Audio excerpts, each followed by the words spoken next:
SimWorld presents Around the Table with E and the Fat Man.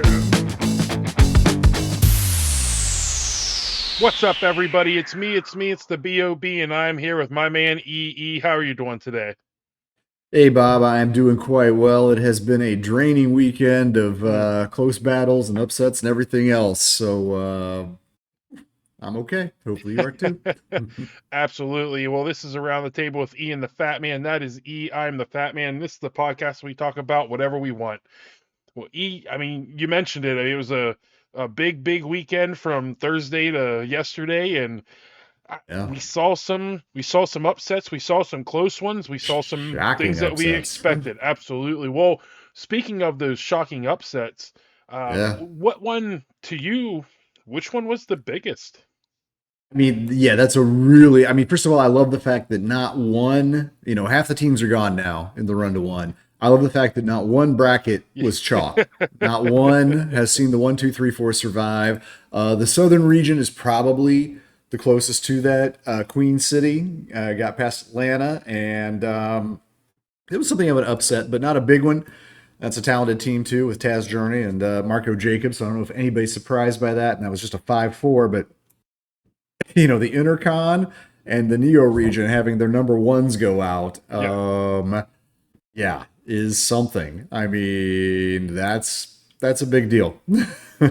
Absolutely. I mean, of the two, I mean, we look at the Well, Neo region, we look at the Intercontinental region. You got Beyond the Arch taking down Cascadia mhm. by 9, and we Yeah, took them got out. um, I said by 9. I can't count by 11.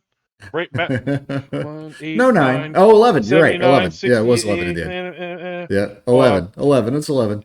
I I don't know if this is really a question, but Beyond the Arch Cascadia or SimWorld Middle East over SimWorld Atlantis?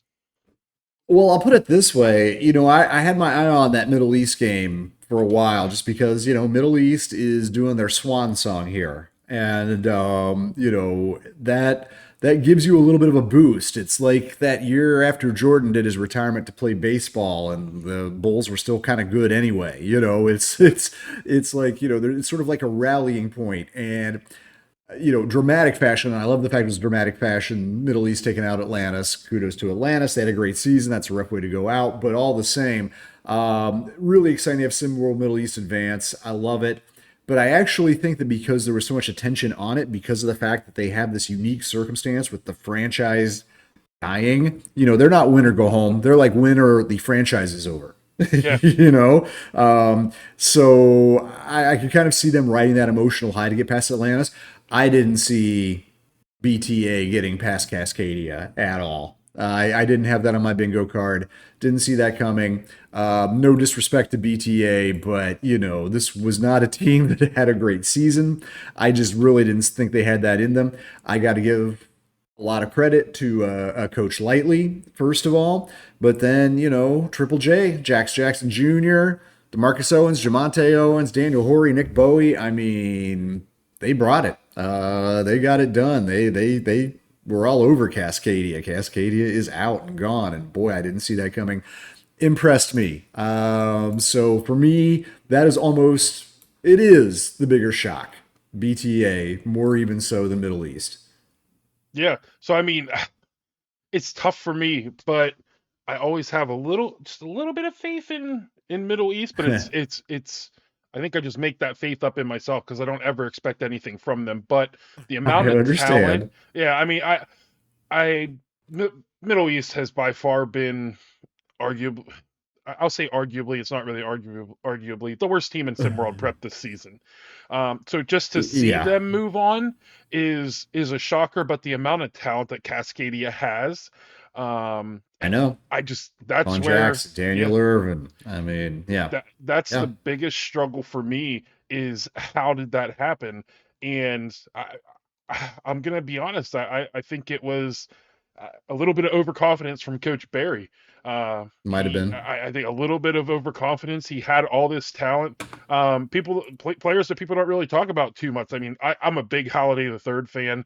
Daniel Mm-hmm. Irvin, Tyshawn McGrady, he's hurt, so he didn't get to play. Yeah, I think that yeah. would have been. I think Tyshawn I McGrady being agree. healthy would have probably been a big game changer I for agree. I do. Cascadia. Yep. But yeah, man, that's the amount of talent they have, even with McGrady's injury, is just I still can't wrap my head around it. So Yeah, yeah. so And look, BTA is going to get Bay Area Breakers in their next game. They could advance to the Neo Championship very easily. Bay Area. I'm not knocking Bay Area, but that's not an unbeatable team. That's what I'm saying. yeah, no, I with Bay Area, it was for them to beat Reigning Trays for me. Two big things that That's a stick out for big, that. big win right there, right? Yeah, there's two big things that stick out to me in that particular game. Is you have the shorthanded Bay Area Breakers, who fortunately got Dime Hardaway back just at the right time, Mm-hmm. taking Mm-hmm. on essentially Jafet Towns. If you can figure out, Yeah, I know. you really don't even have to slow down Jafet Towns. You just have to make sure that somebody else doesn't beat you. But Yeah, stop everybody. Yeah. yeah, they more than slowed down Jafet Towns in that game. Well, It Raining was Trays' weakness is that they are more than anybody else in SimWorld a one-man show, yeah. and when the one man goes 5 for 25, the whole house can collapse around you. So yes, Yeah, 5 for 25 from your star player that has carried you from the beginning of the season until now. And we're not yeah, going to act like the Reigning Trays were these world killers or anything like that. But Jafet Towns was on one for the majority of the season, and when he goes and puts up his worst game by far yeah, in their most important game of the season, one yeah. starts to question how did he even win Player of the Year over Cooper Flag? Let's be Well, honest. oh, we could do a whole show on that one, but yeah, no, it is a fair point. And hey, look, I want to redirect for 1 second to the other side. The other 8-1 upset we saw, and as excited as I am for Middle East to still be alive, and they too could advance in their next game too. They don't have an unstoppable opponent. Let's also take a minute to mourn the end of the Atlanta season. Came into this game having won 19 games this year. They were the Intercon champions. And Barney Johnson, or Johnson, more accurately, really emerged as a star. And let's not forget all of the positives in the Atlanta season. It's easy to kind of forget everything else when you're the victim of a major upset like this. You're a number one and you get thrown out. But they accomplished a lot this year. I feel bad for them, but. Hey, Middle East still alive, still kicking. They're going to play for as long as they can keep winning games. Maybe they'll win a run to one here and save the whole franchise. Bad News Bears style. Who knows? Well, we'll say Player of the Year and Coach of the Year go down in the first round. So who had Right? that on their bingo card? Probably Right. maybe a lot of people. I don't know. Well, But yeah, I mean, moving on. I mean, we got looking for. Well, first off, I do want to say shout out to Asia Pacific. You always got me behind you. yeah. Okay. They beat SimWorld South America. It was a team that I get they were really expected to beat, but I want to give my love to SimWorld Asia Pacific because No. they can do something now, especially now that Atlantis is gone. APAC comes alive in tournament time. They did last year. Maybe they will this year. Well, their road just got on paper easier. They got Middle East next to advance to the championship game, but we'll see. 2 number 1 seeds already down. The best seed to be in this league right now is a number 2. No number 2s have been beaten yet, so that's the next thing. Only Southeastern originators alive on the top of the line. So Yeah. So and by the way, those 2 teams won by what, a combined 9 points, 5-point win, 4-point win. So they didn't exactly blow through their first round game either. we'll see. I mean, Southeast Select too. We'll just point out. I believe were they down about 20? I believe. Yeah, I they were challenged by a Stripes team. That's true. Yeah, imagine if Indy had their best player. I mean, Dylan Harper. I mean, Wow. I don't know. I say that. Wow. Imagine if they had Dylan Harper, but even with him, they weren't doing great. So That's true.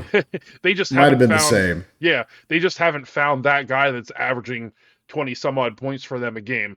But looking forward to the second round, which starts on Tuesday. Got to. Yeah, we look forward to that second round, and we have a couple big games. First game of the night is going to be Run DMV Philadelphia. What do you think that? Do you think DMV has a shot? Because I don't think most people thought they had a shot against Beasts of the East. Yeah, no, I'm impressed they beat Beasts and they look good beating Beasts, but I do think that Philly has enough to get past Run DMV. I think that is one of the 2-6 matchups that the favorite is going to coast through. I'm not sure on the other side where we ended up with a 2-6, which is Best Coast Ballers versus Rocky Mountain Monsters. I think the Monsters can take another upset here. They already skinned Heartland in their first round game. It was a close game, but they got done there. Rocky has as much talent as anybody in this league. They just can't put it together. Yeah. I don't think they're going to win a title because I can't imagine them playing well for that many games in a row. They play well for 2, and then there's a banana skin, and they get beat by Middle East or whoever. But I could see them beating Best Coast Ballers. I have a harder time seeing Run DMV getting past Philly over in the Founders. Yeah. Yeah, I mean, I look at the games that are coming up, and the one that I think probably sticks out the most for me, well, I guess there's 2: Southeast Select Queen City Kings, and the Beyond the Arch and Bay Area Breakers game. Just Yep. again, and I go back to, for Bay Area, how long can they have a short-handed team? Yeah, Um, I know. I there's some talent there. They still got Sean Hyman. Again, they got Dime Hardaway, but how long are there young bodies? Good thing they're young. If it was me, I'd probably have fallen Yeah. apart probably in game 3 of the A regular while season. ago. Yeah, fair enough. Fair Um, enough. but yeah, I mean, those 2 games, I think that, again, Beyond the Arch has a chance to upset Bay Area just for the shorthandedness. But again, I look at They do. Queen City Kings, they still have a ton of talent. Yeah, From they top to do. bottom, they have who a lot of people expected Nick Hugo to take a big jump this season. Didn't necessarily do that with Queen City. Just overall, the team just struggled, which kind Yeah, of it did. started with that loss of Renzo Bryant early in the season. Yeah. I thought he was Yeah. going to be a big star for them, and just never came to fruition. But from Nick Hugo, they got I guess, one of the top young players in Marco Jacobs, Taj Journey. You mentioned Yeah. him earlier. Carter Fields is still there. Sky Durant is an underrated player for them. There's just Agreed. so much talent when you look at them on paper, that Yep. them beating Southeast Select, it wouldn't be, I think, shocking, but Massive upset. yeah, No, it I wouldn't be agree. massive, but I Southeast Select still has that size, and as long as they got the Yeah. athleticism to go with that size, I think they're gonna win it in that particular game. But I wouldn't be shocked to see Queen City pick up that win. No, I mean, you talked about some of those good matchups out in the Neo region, and it is possible we get to a Neo championship and no California teams left. I could see both Bay Area and Best Coast Yeah, going out in these next round. But actually, for the second round games, I'm most excited about the Southern region. You just talked about Southeast Queen City, which should be a good matchup there. But actually, I think the best matchup in the entire second round, and I had this one chalked in, and then they came through for me. Yacht Club versus Gulf Coast. yeah, That should be a pretty titanic battle. That should be a fun one. For me, that is the marquee matchup of the second round games that we've got, and really looking forward to that one. If there's one game that you don't want to miss, I think that's it. Yacht Club Gulf Coast. Just I mean, I don't know. You watch these games too. You know what I'm talking about. If you're watching this show, these are 2 good teams. They've been battling all year. It came down very close for that top spot and the 2-3 spots here. And I talked about this, I think, on a previous around the table, Bob. That Southeast Select, I thought more than excuse me, hit my mic there. I think more than anybody did themselves a favor going into this tournament by winning out at the end of the season and getting that #1 seed. Queen City's going to be a tough battle for them, but I will tell you this: Southeast Select is happy that they get to play them instead of either Yacht Club or Gulf Coast, because that will be a clash of the Titans, and only one can survive.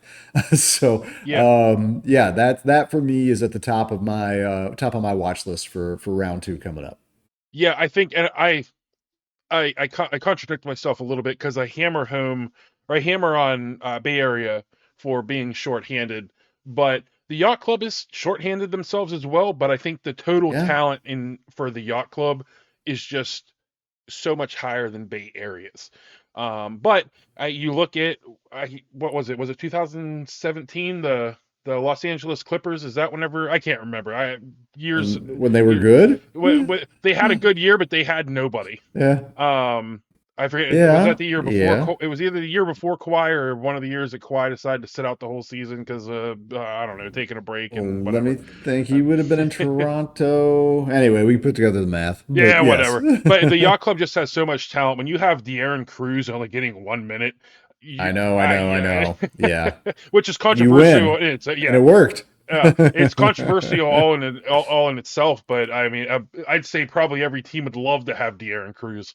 But yeah, I mean the talent is there. So, but that's gonna be that is gonna be a battle. So real quick, we'll go through all the Hmm. round 2 games real quick. You give me who you think's Okay, gonna win. okay. OG's Bad Boys. OG's winning that game and winning all their games on the way to the title. Uh, Bad Boys might steal that Uh-huh. one with their 3-point shooting. I don't know. Run Uh-uh. DMV Philadelphia. Uh-uh. You already gave us the answer here, but make it Philly. official.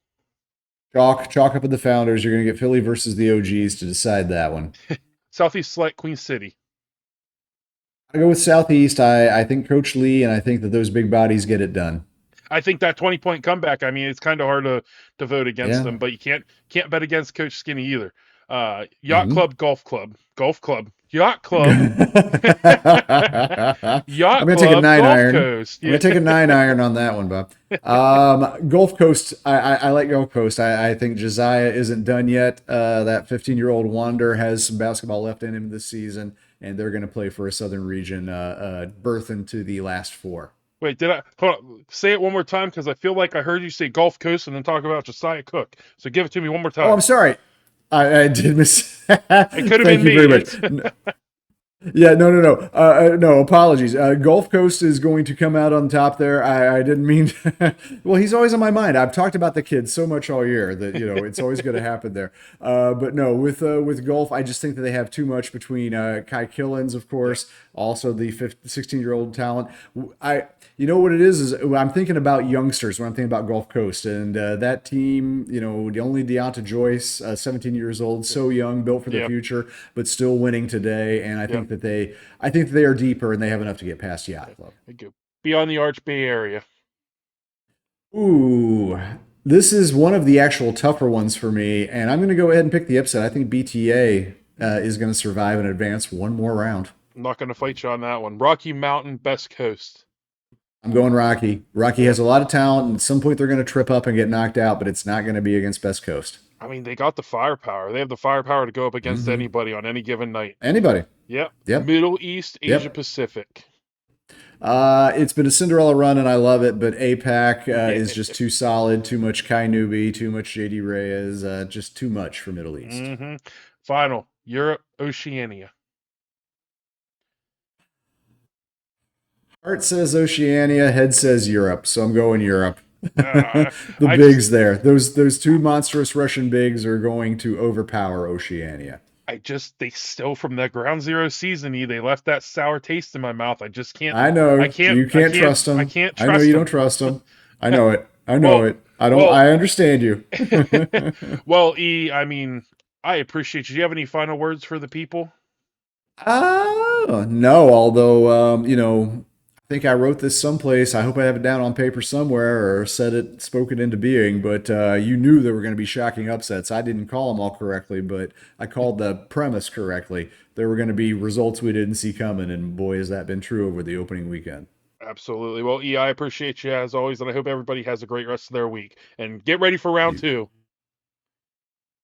Later, folks.